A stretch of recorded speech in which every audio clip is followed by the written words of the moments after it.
کے بندو، غفلت بہت بڑی مصیبت ہے۔ جب انسان کے دل کے اوپر حاوی ہو جاتی ہے تو اس کے دین کو بھی تباہ کر دیتی ہے اور اس کے دنیا کو بھی تباہ کر دیتی ہے۔ یہ بصیرت کو ڈھانپ دینے والی ہے، حق سے روکنے والی ہے، یہ بنیادی سبب ہے عمر کو ضائع کرنے کے حوالے سے، اور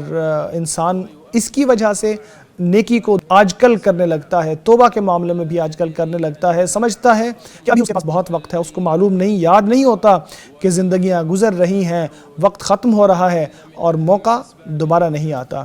اسی طرح یاد رکھیے کہ غفلت کی ایک وجہ یہ ہے کہ اللہ کو بھول جانا، اللہ کو یاد نہ رکھنا، اس کی ملاقات کے لیے تیاری نہ کرنا۔ اللہ کا فرمان ہے جو لوگ دنیا سے راضی ہو گئے اور اس کے اوپر انہوں نے اطمینان کر لیا، جو ہماری آیات سے غافل ہیں، ان کا ٹھکانہ جہنم ہے، ان کاموں کی وجہ سے جو وہ لوگ کرتے چلے آئے ہیں۔ اسی طرح غفلت کی ایک بہت بڑی وجہ یہ بھی ہے کہ انسان وقت کو ضائع کرے، اس کی قدر نہ کرے، بغیر کسی وجہ کے اس کو ضائع کرتا جائے، بغیر کسی مقصد کے اس کو ضائع کر دے۔ آپ صلی اللہ علیہ وسلم کا فرمان ہے، جیسا کہ ابن عمر رضی اللہ تعالیٰ عنہ بیان کرتے ہیں، کہ دو نعمتیں ایسی ہیں کہ جن کی وجہ سے اکثر لوگ گھاٹے کا شکار ہیں، ایک صحت ہے اور ایک فراغت ہے یا فارغ وقت ہے۔ اسی طرح ابن مسعود رضی اللہ تعالیٰ بیان کرتے ہیں کہ رسول اللہ صلی اللہ علیہ وسلم نے یہ فرمایا، انسان قیامت کے دن ایک قدم بھی آگے نہیں بڑھا سکے گا جب تک اس سے پوچھ نہ لیا جائے کہ اس نے اپنی عمر کو کہاں لگایا ہے، اپنی نوجوانی کو کن چیزوں میں اس نے ضائع کیا ہے۔ اسے امام ترمذی نے روایت کیا ہے۔ غفلت کی ایک بہت بڑی وجہ یہ بھی ہے کہ غافل لوگوں کے ساتھ اٹھا بیٹھا جائے اور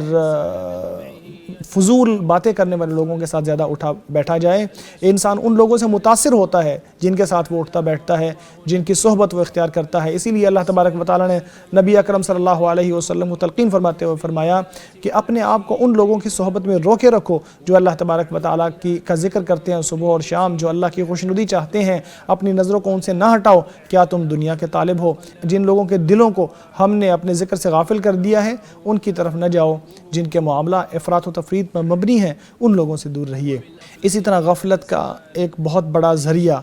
ہمارے دور میں موبائل فونز یا سکرینز کے سامنے بہت طویل اوقات کو ضائع کرنا، یا فضولیات میں لگے رہنا، یا ان چینلز کے اوپر جو فضولیات دکھائی جاتی ہیں ان کے اندر مشغول رہنا۔ کتنے اوقات ہیں جو